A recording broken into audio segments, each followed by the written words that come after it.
Hello again and welcome to the Goalzone here on YouTube. With me as always, former Villa midfielder Ian Taylor, former Baggies and Blues midfielder Darren Carter. Tonight we're going to shoot the breeze about Aston Villa, their failure at Wembley, and I know it's cut Tails deeply. He's had a bad weekend. We'll talk that through and find out exactly what went wrong, and we'll be looking at Coventry. They did well, Coventry. Great result for Coventry, back up a league and on the way back after misery under the owners Sisu. And of course we'll be looking at what the defeat means for Aston Villa. It's not just a defeat, because financially it has repercussions for Aston Villa over the next season.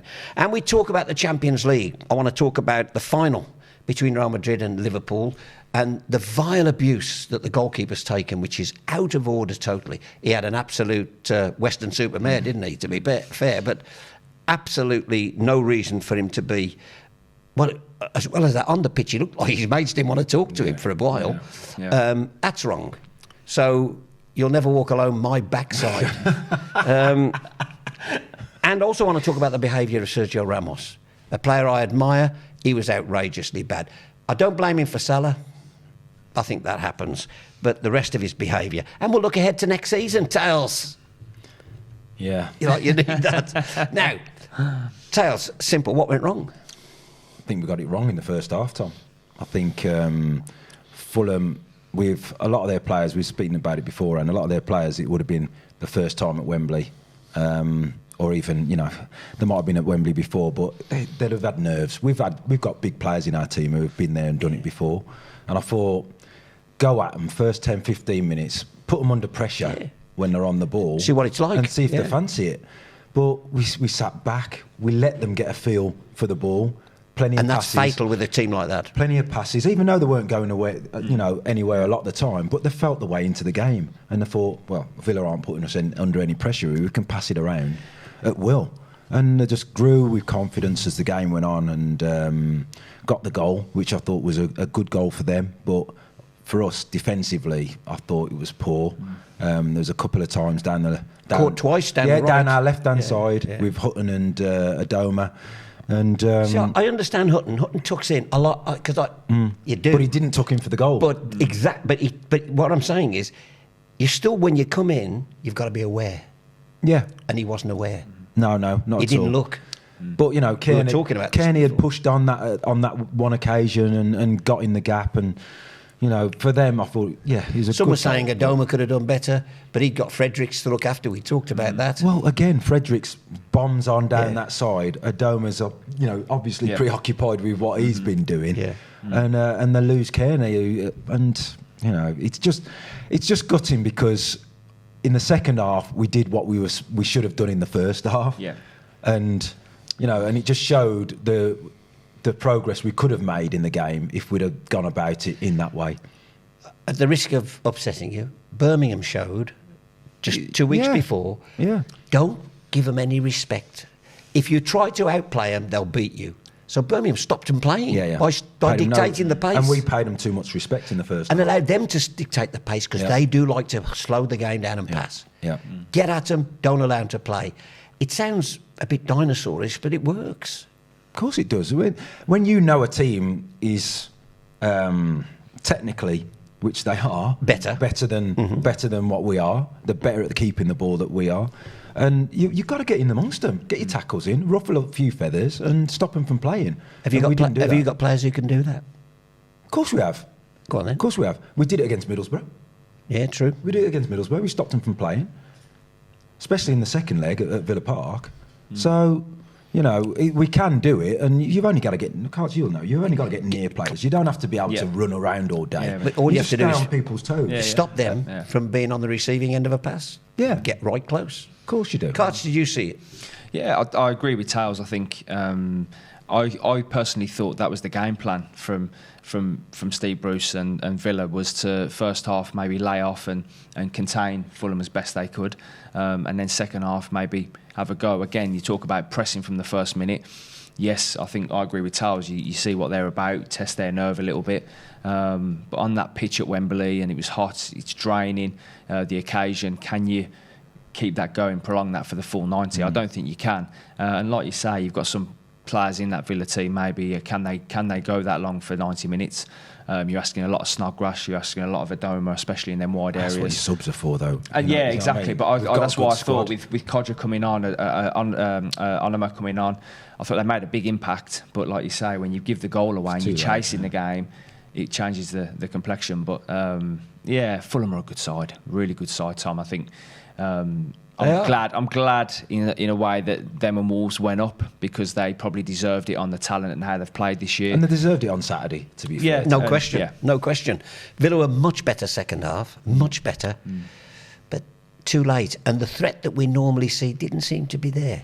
Apart from... No, we didn't have enough efforts on goal. Grealish's one amazing run through didn't end with enough. Well, that sort of typified the game, really. Yeah. Is that, you know, everything was good up until the box, where we had no real end product. Lewis was quiet, wasn't he? Grabban was very quiet. Yeah, very quiet. I thought he was poor on the day, to be honest. It was tough for him, I think. It was tough because the gap between him and the midfield was just immense. Yeah. Well, like you were saying, with Adoma and Snodgrass getting pushed right back by the two full-backs, he had... Because normally you play with three up top. Exactly, yeah. And all he had was really Grealish, who was anywhere near him at any point. And you could see Grabban first half getting really frustrated. Let's be honest, for me, and I said it straight away, I was watching the telly, to be fair, it was easy, but Fredericks was a sending off, stamping on Grealish. All day. Yeah, all day long. Right in front of the fourth official. All day long. I don't understand it. Now, that just might have changed the game. It might have changed it. It might not. You know, I don't like. Although Grealish could have gone for his challenge.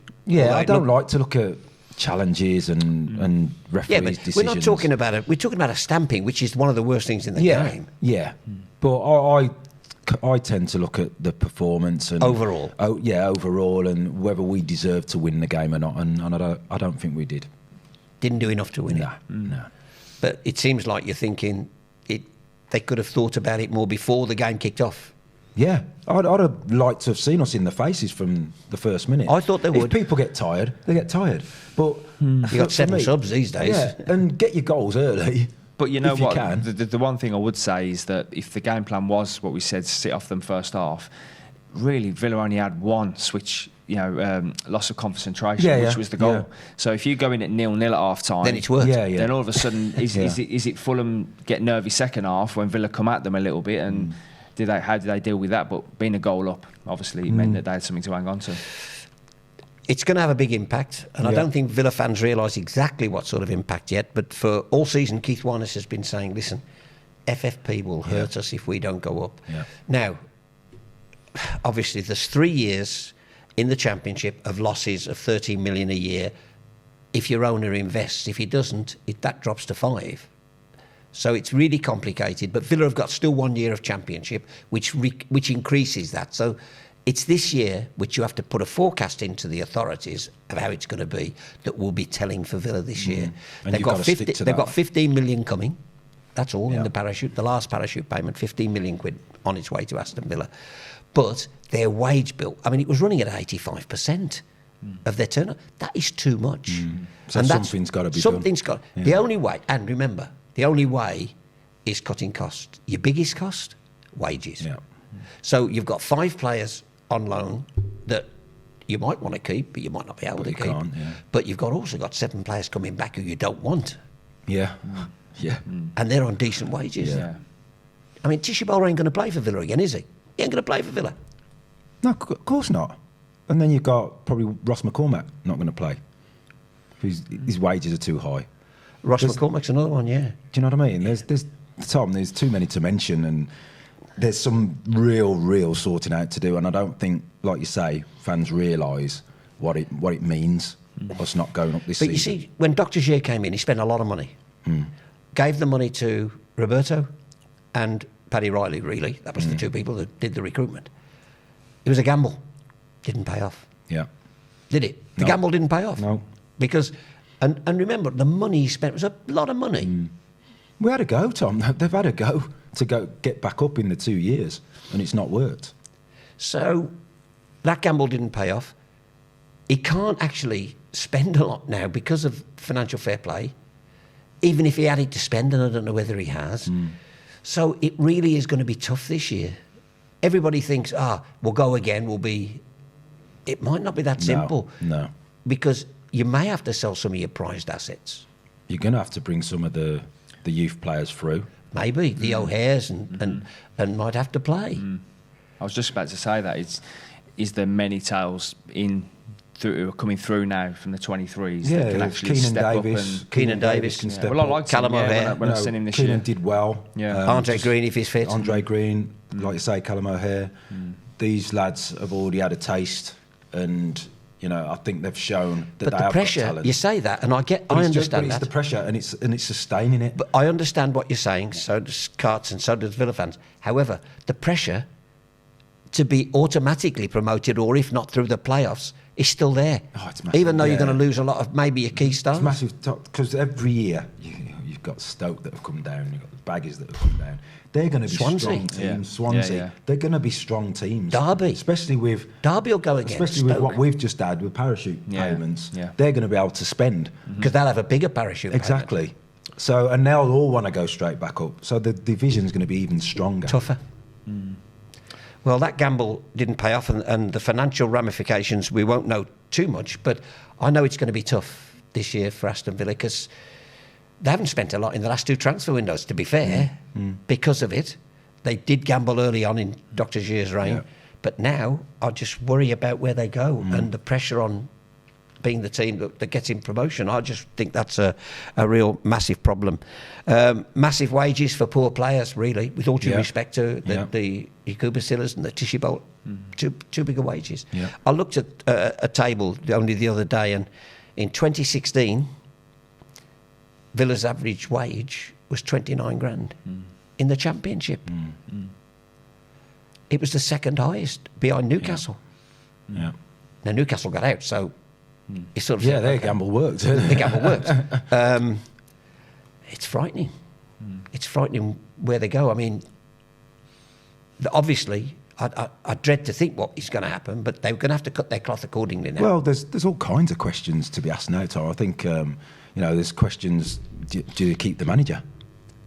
Oh, that'll be a question. That'll be a question. That's a massive question. Will the manager want to stay, knowing that... Will he want to stay? Because at the end of the day, Brucey, I know, I like him as a manager. I respect him as a manager because of what he's done. He was brought in to get us back. And by the way, the mess you were in when he got in... Yeah, and he's cleaned up a lot. Yeah. But he was brought in to get promotion. To get promotion, and we've not done that. So obviously the owner's going to look at that and think, what do we do here? Do we trust him again? But the one thing is, I would say, a new man's going to come in. Will he want the squad you've got? Exactly, and it's going to Will be he want to all bring in new change players? again. Because you can't do that. I tell you. New manager's going to have to come in and work with what he's got, get rid of a lot that's there as well. Do you know what I mean? And by the way, win games and get promotion. Oh, by as a by the way, get players in for money that's not going to be what we're used to spending at all. It's a tough job, Tom. If Brucey goes on, I wouldn't necessarily want him to go, but it's a decision for the owner to make. It's a really big decision. The financial fair play isn't very fair, to be perfectly honest. Not really, it's not no. very fair. However, those are the rules, those are the laws. You knew them, and this is what they'll be saying. I don't think there's a club in the Championship, other than those that have come down, that won't be worried about FFP. So maybe they're going to have to look at those rules, because if not, they'll stifle the Championship. Or is this is my conspiracy theory, is this the way we're heading towards invitation only to the Premier League? Well, and keeping the top teams Keeping in the top Premier teams League. in the Premier League and the rest. Maybe I'm wrong. Listen, probably am. But I just worry. Or will it be Premier League 2? Somewhere, the way the money is distributed, the wealth that comes into this game, isn't right at the moment. Yeah, the advantage, like you say, for the teams coming down to the Championship, it gives them Absolutely. a free hit. Well, it gives them up, two hits, really, doesn't it, with the payments to go and get themselves back in the league. So, like you say, Tom, it is geared towards keeping the bigger teams. So you say, with all due But at the end respect, of the day, we had that chance, Tom. Yes. Do you know what I mean? We've had that chance, and if you don't get it right, we're an example of not getting it right. I don't think the Premier League want the Wigans in the Premier League. Maybe not. They'll get there. If they get there, they get there by by right. Yeah. And I have no problem with it. I love it. But I'm just thinking about the big TV companies were thinking, how are we going to sell Wigan in China? Exactly. I think, though, Towers, going back to your point about Villa the first season, I think, like we said, there was so much that needed to be sorted at the football club, behind the scenes and everything else. I think you probably forfeited that first year anyway, didn't you? So this was the first proper year they could probably have Let's have a look what some of the fans thought after the game, Tails. I'm sure you're sick to death. I'm sure enough of them have told you. Let's have a look at some of the comments. As a family member of the Football League, entitled to be in the top 6 of the Premier League, not the Championship, don't they know about our history? Disgrace that we even had to play in the playoffs, never mind having to play Fulham, who Birmingham beat a couple of weeks ago.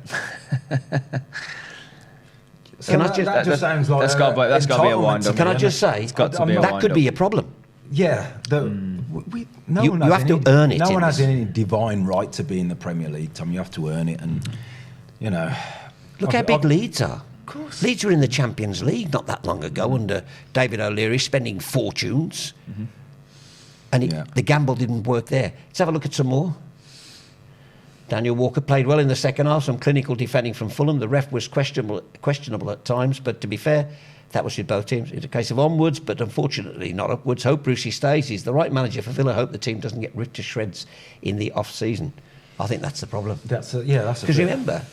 The team that played against Arsenal in the FA Cup final, only 2 played this season. So he did have to a lot of changes, weren't there? Oh yeah, like Cart says, you know, we were playing catch up from the days of Tom Fox and Randy, and he absolutely ruined the football club. Because to be fair, there's an argument that you've never recovered. No, not at all, not at all. There was a lot of work to do, Tom, and you know, it's just a shame that we were halfway through doing that. And but when you come to analyse Steve Bruce, remember he had to wheel and deal, bringing in a few aged players from the loan market because of what had gone on before him. Yeah, and there were players signed because of what had gone on before, because we didn't have those characters in the team, because we didn't have that experience in the team. That's why these players were brought in. And you could say it was a gamble, but you know, we weren't far short at all. But like I just said, we're probably halfway through that job of getting the team in the club. Because it still isn't totally sorted out. Yeah, and getting the team in the club back to where we wanted it to be. I think it was probably a forced gamble, really. Like we say, if you forfeited that first year, sorting everything out, this was the year, really, knowing full well about the financial fair play, maybe it was kind of forced that, well, if we don't have a go this year, then potentially when can we? So I think it was a calculated gamble, but also one that I think they were forced into. Let's have a look. I think we've got another comment on its way. I believe David Kane, just not good enough. Won't be any different next season. Going to be in the Championship for a while, I think, unless something changes. Bring on the derby games. At least we got a massive one now with the Baggies. Thanks. That tickled me. I suppose that is one positive you can bring, the derby games next year, I suppose. Sometimes you do get spoilt, don't you? And we've been spoilt with Premier League football, and you look at all the other teams in the land who have never experienced Premier League football. They get on with it. Yeah. You just got to get on with it. Sometimes you have to stop talking about how big a club you are. Because what you have to do, it isn't how big you are, it's what you do on the pitch, isn't it? Of course it is. Yeah. Of course that's the key. There's plenty of examples of big clubs that have gone down the division. So, you know, I'm just Coventry. We were going to talk about now. Yeah, I'm just hoping that we don't slip any further. No, that won't happen, I don't think.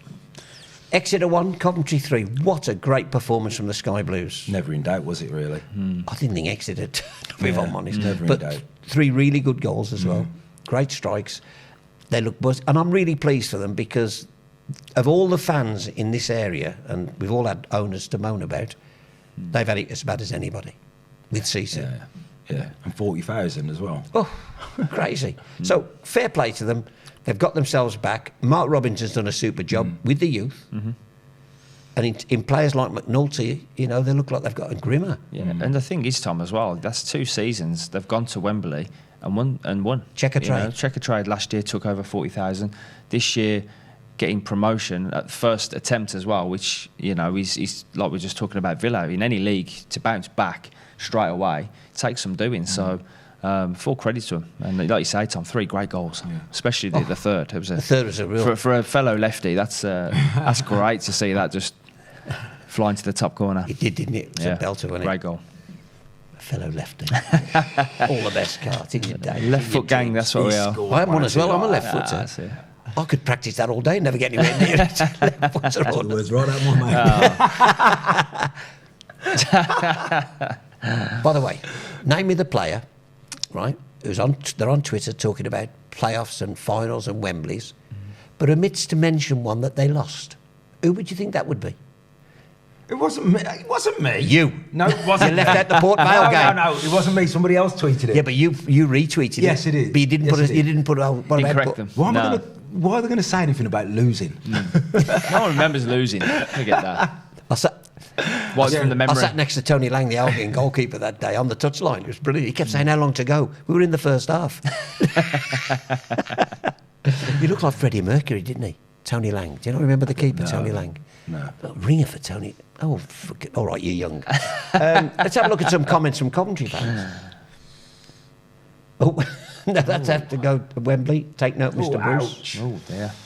Keith Pickering. There was a Pickering played for Coventry, wasn't there? A Pickering played in the cup final. Okay. Might have been Keith Pickering as well. Before my time. Another again. one. Let's have some look at some more. Mark Robbins deserved the freedom of the city. That's a good point. Yeah. He's done a great job, Mark Robbins. Second spell there as well, so well done to him. That's from David Rowe. And another one, I believe. Let's have a look. Well done, Coventry. Well, there you go. Mark Jarrett. But they've made that one massive step. It's a big thing, isn't it? I know it's second to the first. It's a massive step for Coventry. Yeah, like I say, bouncing back. And everything that's gone on with the club and relegation last year, and to go to Wembley and win so convincingly as well. They were convincing in the semi-finals. I know you could say they got a bit of fortune against Notts County, but overall they were very, very good, especially in the second leg. So they deserve it, fully deserved. Vernon Morrissey, who's a Villa fanatic, by the way, and an eloquent one. He loves talking about Villa. Yeah, on the radio. Coventry were awesome, something that AVCFC were not, which was, and still is, hugely disappointing. Well, I think one of the biggest things about Saturday is just the way we lost, really. You could blatantly see that, in the first half we didn't get it right. And it was just too late. And honestly, the atmosphere and everything about Wembley that day was unbelievable. But do you not find it strange that Fulham had wiped away everybody for 24 games, hadn't been beaten? Everybody who played the same way, allowed them to play. All of a sudden you get one team who think, we ain't going to let you play, and they can't handle it. I can't see how... It might not be smooth and sophisticated, but if it works... Tom, we proved that we can do it against Middlesbrough. And Wolves, what about the Wolves game? And the Wolves game. No better football inside than Wolves, and we beat them convincingly. And earned the right to and play. It shows play that some we decent can do stuff it. That day. It shows that we could do it, and that's disappointing as well, is that, we know we're capable of doing it. That probably makes it worse, doesn't it? Yeah. Knowing that you can do it, but didn't. Yeah. Well, and we fell short in games this year that, we shouldn't have. And we probably, on reflection, did we deserve to go up? Probably not. Decent. I think sometimes, the third against fourth played, didn't they? Which says it all. Yeah. Some games, the age of your squad, you struggled on Tuesday games. Yeah, there were one or two occasions where I know the managers. Or if you lost on the Saturday, you won on the Tuesday. Yeah, when the managers, as a manager, do you change a winning side? Yeah. And there were probably a few occasions where Brucey, I think he admitted himself. He said he picked the wrong team. That he should have probably changed the team. Yeah. But as a manager, you think to yourself, but as a player, that team won. But as a player, would you want to be left out? Of course you wouldn't. Of course you wouldn't. And you sometimes protect players from themselves. Yeah, and you think, they played really well on Saturday. Yeah. Do I change it? Yeah. How many occasions would you change it as a manager? you're damned if you do, Yeah. and you're damned if you don't. Yeah. That's for sure. The Champions League final. Didn't get to see it really because I was hanging I myself. did. I was hanging myself on the bus on the way back. I watched one, Yeah. and then I went straight watch the other. It's fabulous. I loved it. Me too, Loved Tom. it. Yeah. Loved watching the games. No, it's a great night. Football all the It way. was, yeah. It was, Fabulous. But I saw the goals. I did see the goals. Yeah. Well, let's firstly, do you have any sympathy for Loris Karius? Yeah, 100%. Well, hang on. I do because purely, the first one is, it's just sloppy from him. But you got to give a little bit of credit to Benzema as well for him to actually just read it, and it was a split second to read what he was going to do, and then actually get it. And let's be honest, I mean, he could have threw it off his knee, off his shin, and it's gone literally in the bottom corner. So the first one, obviously he holds his hands up. I mean, it was the third goal and his second mistake. I think. Yeah, that just shows a guy who's playing in a Champions League final, watched by millions. He's made a mistake for the first. And that's thrown him. And it's just thrown him. And I don't think, as a human being, you make mistakes, don't you? And especially on the biggest stage with everybody watching. And when you say about criticism, put yourself in his shoes. Put yourself in his shoes, making a mistake at that level. Then, we're not talking Billsley Common. It's one of That's those. what you're saying. Yeah, well, that's the thing, Tom. I think it just showed a lack of experience, I thought. Because how many goalkeepers, when Benzema standing that close to him, would try? Would try and throw and roll it out like that. Because they just don't, do they? No, you don't. They just don't. I felt that the long range effort, I was just questioning, because I read a lot about the game, and I wondered did the ball move? Was it moving? Well, it did a little bit, I think. But people were saying but that. a goalkeeper at that level. Yeah, I think he's overthought it and thought it was going to move more, and maybe that's adjusted his position, and it didn't really. I mean, it's dipped a little bit. It's a great strike from Bale, but I think he's overthought it and maybe thought he was going to move again, and his positioning was just off. Let's just talk about. I thought you should have saved Bale. Both of what, the overhead kick? You're having a laugh. I can just imagine you trying that with your groin. Scored one for Port Vale like that. Yeah, right. Great goal though, wasn't it, from Gareth? Fantastic. Unbelievable. To score that in a final. The timing and execution. And to come off the was bench when your manager hasn't unbelievable. picked you for weeks. He looked like he had a point to prove, didn't he? That's what I thought. Do you know what I mean? And his interview after was He's gonna move, the isn't biggest he? come and get me I've ever seen. Yeah. So Yeah. He's not going to Spurs, apparently. that surprises me, Tom. I thought that'd be, if I was Spurs, or if I was Bale, that's probably the club he's looking at. And I think he'd fit. He's a good player. absolutely A good brilliantly friend with of them. mine who was my pundit for Aston Villa, you both know him, Pat Hurd. When Bale was little, he was where Pat stayed in digs when he played in Wales. The woman, Bale was her nephew, and he used to come round, and Pat taught him everything he knows. Why didn't he recruit him then, Tom? Including that overhead kick. That was special. The that. overhead kick. Yeah. Absolutely. Special. I thought the way they left him alone, the players, and I thought the abuse he got, but I thought the young lad to go to the fans and apologise, I thought said a lot about him. Class. Yeah. You could see he was distraught. And how can you aim vile criticism at someone who you can see Hey, is what about you completely... ex-pros? Should never play for Liverpool against some of them. And I've gone, didn't you ever make a mistake in your life? I know.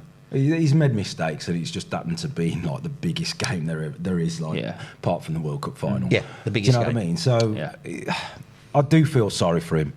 I do feel sorry for him. Sergio Ramos, disgraceful. I've never liked him. Well, I have. Never liked I him. like it. But He's got a streak to him. But firstly, He's the Mo definitely Salah got a streak to thing him. might have been a foul.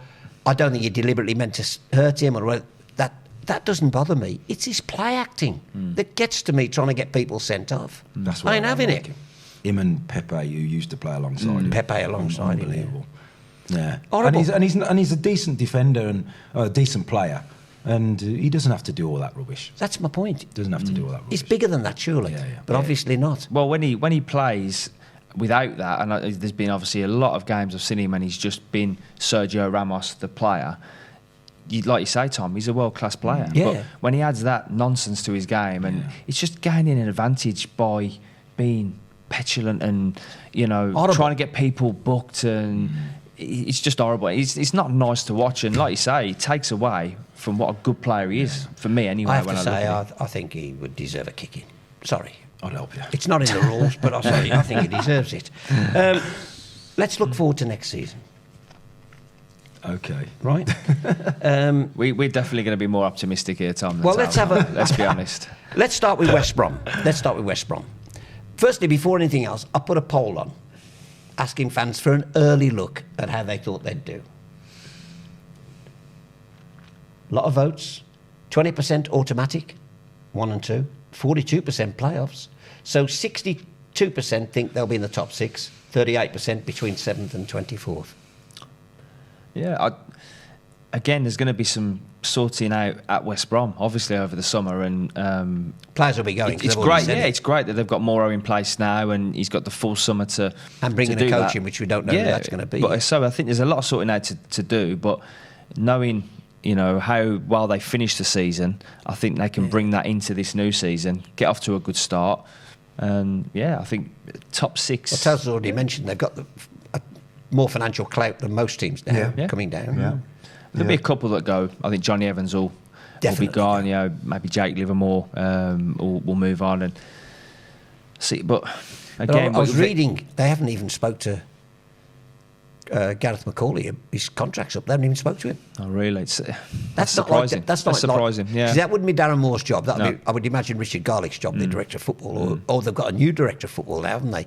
That's right. Yeah. They've got a new foreign guy who's never been in the Championship or this country before, so that'll be interesting to see how that works. But somebody else's job is to do that. Now, for Darren, that could give him a problem because the dressing room becomes uneasy if players are being treated badly, and Darren's got to keep them uplifted. Do you know what I mean? Yeah. So they need to sort those sort of things properly. What do you think, though? Do you think Albion got a chance straight back? I think all the teams that have come down have got a chance to go straight back. But depending on how many players want to stay and who they bring in, definitely. Sure. But I think playoffs. You would think playoffs. Yeah, well, I like Rondon stays and Rodriguez. I like that front two in the Championship. I think it's a good mix. I think Rodriguez will get goals. Rondon's already attracting attention, though, isn't he, from other clubs? Yeah, that's what I'm saying. If you can keep him, I think he could be very good in the Championship. That tandem, anyway, them two. Let's have a look at some of the comments, Albion fans, what they think. It is early, remember. Oh, I think we'll go down again. Mark Jenkins, he's not right for the club. Moore is inexperienced. The club is still complete and utter joke and shambles from top to... Oh, thanks very much. Don't sit on the fence then, John. Oh, wow. Being so positive that keeps you going in life. Do you know, I bumped into Moro last week. He was at a hotel where I had these kids over from Dallas, and all the kids met him, to be fair, and he was brilliant. I had a photo with the kids and everything, and I chatted with him for a short spell, and he's so driven and focused on what he's doing, and I think he'll take to management I do. like a duck to water. Absolutely agree. He's already got the measure of agents, he says, and what they want to do with the players, and I was just sort of struck by his key, though, is the coach. The way he was talking. His coach.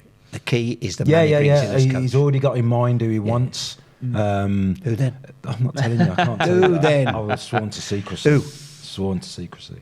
Clue. He's coached before. I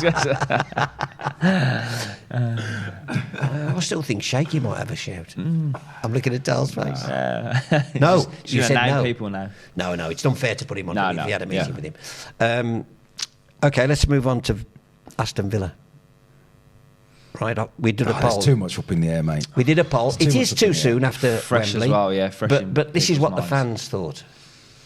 And remember, I didn't put relegation or anything, but I put 7th to 24th. So have a look at exactly what they thought, the fans. And it's not good reading, but this is on the back of losing at Wembley, of course, which is always a thing. 15 automatic, 21 playoff. So 36% think they'll be in the top 6, but 64% think they'll be outside the top 6. That could be 7th, remember? Yeah. But we had a lot of votes for that. It'd be interesting to see that come the start of August when they've had pre-season, the summer, and just to see obviously what's happened, and then just compare. So that's based on what they know now. Yeah. Let's I get that though, Tom. I understand. Yeah. I think this is going to be a tough year for Villa. I really do. Based on the financial start. Yeah. I think alone. But it's all right to be doom and gloom straight off the bat, and I can understand that, like you say, it's fresh in people's minds, but there's no reason why we're saying some of these young lads can't come through and shine. And all of a sudden you're like, hang on, it wasn't expected, but you could have a decent team and not really even know it. Yeah. Well, let's see what the Villa fans thought. We had some comments to have a look at.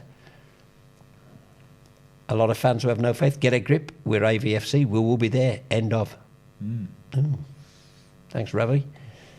John Biggs, we'll have to sell our best player, Grealish, to balance the books, who has single-handedly dragged us through games at times. Our squad will be weaker, so I can't see us making the playoffs. So that's I'm not one of those who's going to dive in and say no or yes. And gloom. It's hard to say yes or no, really. It's just an early thoughts I'm looking for. Yeah. Jeff Gentry said, too early to say. Yeah, I agree with that. I reckon Villa might be able to get rid of the fringe players like Lansbury and Hogan, get rid of players coming back from loan like Gill, Collini. Oh, Collini's gone. They released him, didn't they? Etc. And still be able to fill a decent 11. Players like Gill, you don't even realise. I'd forgotten he was still there. Yeah. Do you know what I mean? Exactly. And they're draining the club of their resources. Of money. 30 million from those sales and before you can sell somebody, there's got to be a buyer. You'll always have buyers for your best players, won't you? Yeah. It's the others. It's the others. Put that with the parachute payment, which is 15 million. They might be okay for the wage bill.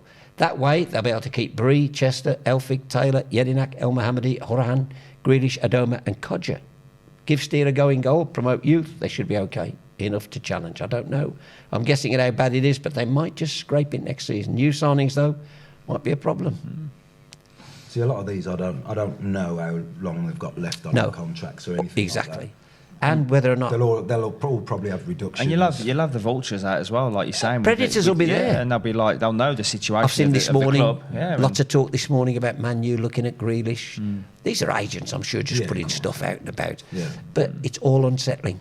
But they know they've got to clear some money, so they'll be looking at some of the better players and think, well, we might be able to get him on the cheap. And if you are for FFP, and I'm not just talking about Villa, but all the clubs, you've got somebody on 40 grand a week.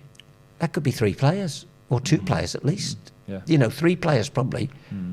And the thing is, Tom, if I was a Swansea or a Stoke or a West Brom, I'd be looking to pick cherry pick. Yeah, some of our best players because it keeps Villa away from them. Yeah. Do you know what I mean? It's hard work. So, Villa, what's your thoughts? I'd like to think that we'd be challenging for the playoffs again. That would be my aim. I think they will. I don't think it's as bad as people, or it will be as bad as people are foreseeing. And like I say, I think there'll be a few maybe younger players come through, or a couple of signings that you don't expect that do well. And I think with Towers, they should really be in the top half as challenging. Always, Tom, I think sometimes you just have to give some of the younger players a chance, and you just never know. And sometimes when you're forced to do it, you're pleasantly surprised. Exactly. Yeah. Birmingham City, let's have a look at our poll. 31% think they'll be in the top 6, but 69% between 7th and 24th. And nearly 2,000 votes there as well. So a good dipstick of people. It is, isn't it? Good word. It is a dipstick. That's what you say. You have no idea about marketing, do you? You are a pair of dipsticks. Yeah, to be fair. Let's have a look at some comments from Blues fans. Too early to say. A lot depends on Gary Monk staying and who we can bring in. Hopefully no relegation battle. I suppose really when you've been in what they've been... Anything's better, I know. Yeah. There is a little bit of that, isn't there? Yeah. Let's have a look at one thing I can say, Tom, is I think Gary Monk's a good manager. Yeah. Well, we'll talk about that in a second. Craig Williams, not a clue. Championship, most competitive league in the world, I agree. Every year it gets tougher. Blues have underperformed last 2 seasons. Could be anything from playoffs to relegation, but stability needed. Give Monk a chance and back him in the window, strengthen key areas and keep right on. But he might have the same FFP issues to worry about. Neil Curtis says, gradually build, put a good base down. Playoffs will be fantastic progress after the last couple of years, but with 3 or 4 good additions, you never say never. Not as optimistic all round as I would have thought, if I'm truthful. Do we have any more comments there? No, that was it. That's the total comments that we've taken. Just a little soupçon of social media for you to have a look at. Blues for you, Carts? Yeah, I agree with Towers. I like Gary Monk. I like, since the day he walked in, he's oozed that confidence. And we talked, didn't we, before, saying that this philosophy of the club needed to change. Not just the team. No, and the mindset. And top to bottom. And you can't blame Blues fans for being a little bit sceptical with what we've been through throughout the last 5 seasons. Heard it all before. Exactly. So I think it's going to be a case of let's see it rather than just saying it. So don't tell me, show me. Exactly. But I think his recruitment in the summer will be vital. I think he will get it right. Well, he's close to. If you leave what you read, he's close to getting a new left back. Well, let's hope, like you say, Tom, they give him the back in, and give him the best chance. But I fully believe he can really change just not only the personnel team wise, but the whole mindset. Remember, of the football after club. Leeds and Middlesbrough, perhaps Gary's got a bit to prove to somebody as well. So maybe he's driven to prove. Yeah. And I like his backroom staff as well, Tom. Yeah, With Pep and James Beattie, they've all three of them. When you listen to them and see them on social media, everything's positive. Everything we want to move forward. They're not just here to stabilise; they want to push things forward. So, let's hope, like you say, they put them into action. So, what do you think? Me personally, my expectations are, if we can be mid-table, maybe top half, I'll be happy with that. I think what you want to see is progress. Top half? Yeah, top half. If we can get top half, then I think that's a good, good season and a step in the right direction. Tails? No, I agree.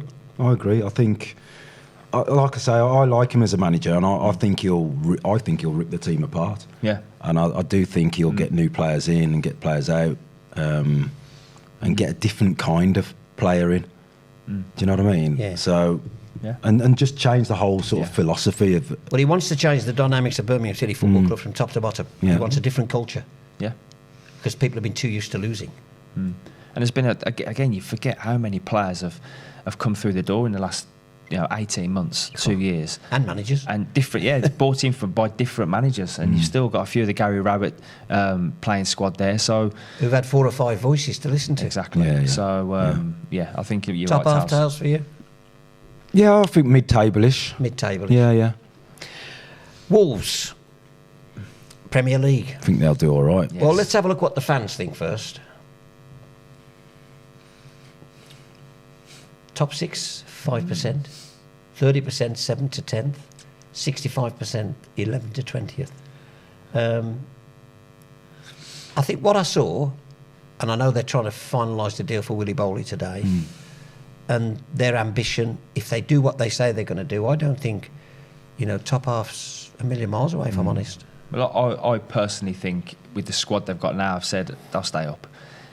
With what they plan or what they're saying they could, I think you could be anything from 16th, 17th to top to near top 6. With what they're saying, they can invest. So I think they'll definitely stay up. I just think it's anywhere then.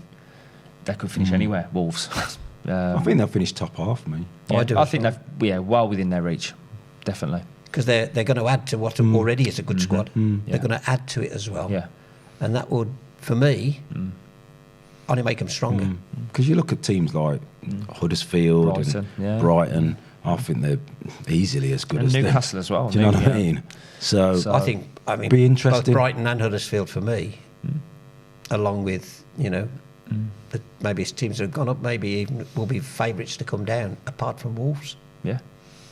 Well, you say they're in much, much better condition than Brighton and Huddersfield and Newcastle were. So you think, well, I think they'll do very well next year. Because let's get it clear here.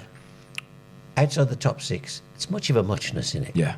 Oh yeah. Yeah. Between Definitely. 7th and the bottom, a bit of luck, you're 7th. Bit of bad luck, you're fighting the drop. It seems to be that way. Well, you look at Everton this year and Allardyce. If you speak to Everton fans, they think they've had a real basic and season, not a great season. Yet they're finishing. What was it, 8th in the end? Southampton sacked their manager finishing 8th. Yeah. So I think What do they outside want? the top 6, it's anybody's really. You can finish. That's what I'm saying with Wolves. It can literally vary. I think they could finish as high as 7th or 8th.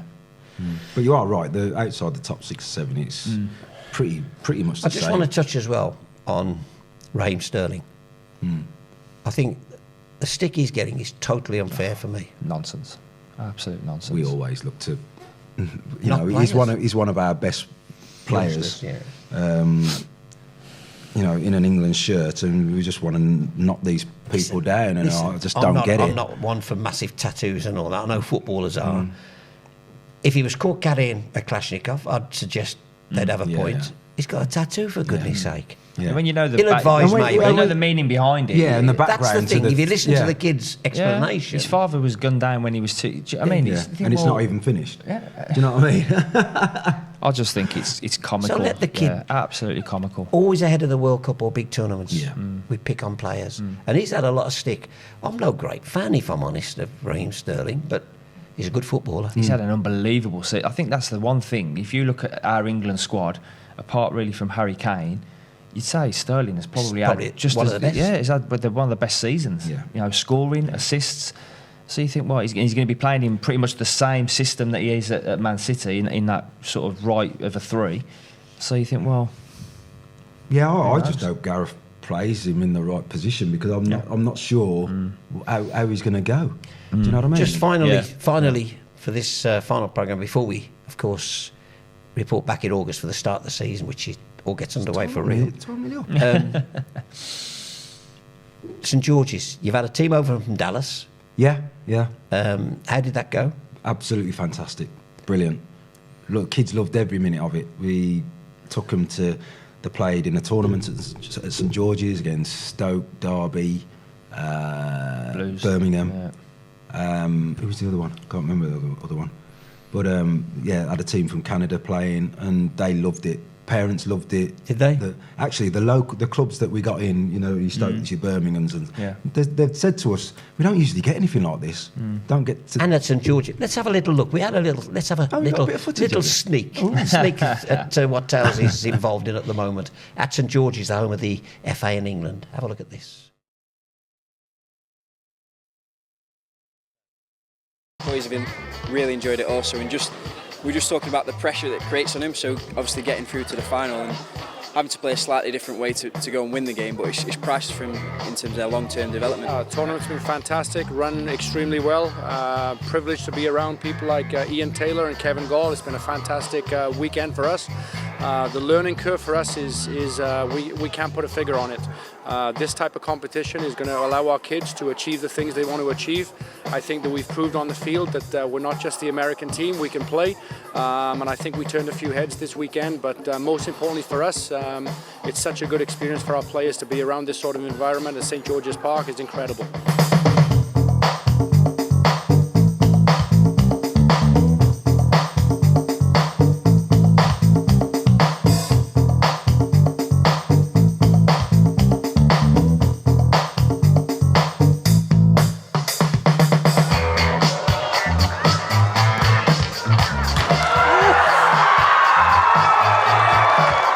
Played Birmingham City and you scored an incredible goal. How was that? Amazing. The player passed it, I intercepted it, I scored. It was amazing.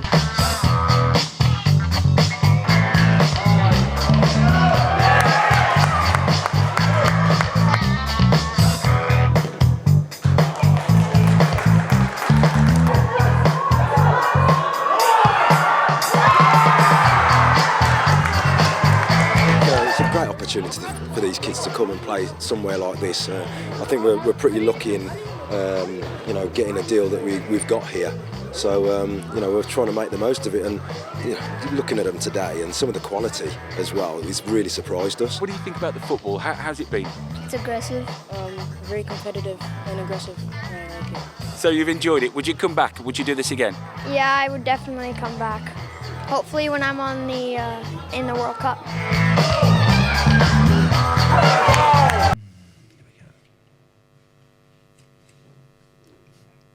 Well, that's fantastic, Tales. Well done on this project you're doing. And there's a little lad there, he wants to play in the World Cup. Well, he'll play again. He'll come back, play in the World Cup. I love that. But the Americans seem to love it. It's unbelievable, the amount of kids that are playing football over there now. It's cheap. And buying they've got all the facilities. It's it puts here to shame, to be honest, because Really? they've got that much space and Yes. and fields to play on. They're all playing it, boys and girls. But I always think their colleges and schools pay a lot more attention to sport anyway. they do. Most colleges have got their own running track, their own Yeah. sports fields, they've got everything. Yeah. So you've got girls coming over next from Canada, you were saying. And will they play against women's teams here? Yeah, as well? yeah. The same thing? Yeah. Just organised a game against Sunderland today. Who's the team from Canada? Vancouver Whitecaps. Oh, the Vancouver Whitecaps, of course. Famous player played for them. Played for your old club, Derby. Who? Alan Hinton. Oh. England and Derby. something new every day, don't you? Went to play for Vancouver Yeah, yeah. Whitecaps, and he's still out there. Oh, right. Still out in Vancouver. You know nothing, do you? No. So knowledgeable, any Tales. It's unbelievable. You are. I am. It's all right when you've got new people. People telling you what's going on. No, oh yeah, you know the producer Richard. He couldn't tell me what time it is. To be perfectly honest. So Vancouver's next, and then presumably from all over the world. You bring them. Yeah, all year round, and we're doing some private school tournaments in August, September, as well. So yeah, branching out. This time next year, he'll be a millionaire. Rodney, yeah. Well done, guys, and we've got a couple. We'll be recording over the next few weeks a few World Cup programmes, but for the domestic season, that's it, and I'm missing it already. I'll miss you, Tom. Why are you nudging me under the table, Tales? Thanks very much for being with I'll us. go and see Carts for a cup of tea. Yeah. Hope you've enjoyed it, and I'll be back in August. Of course, the new season starts with 2 new pundits.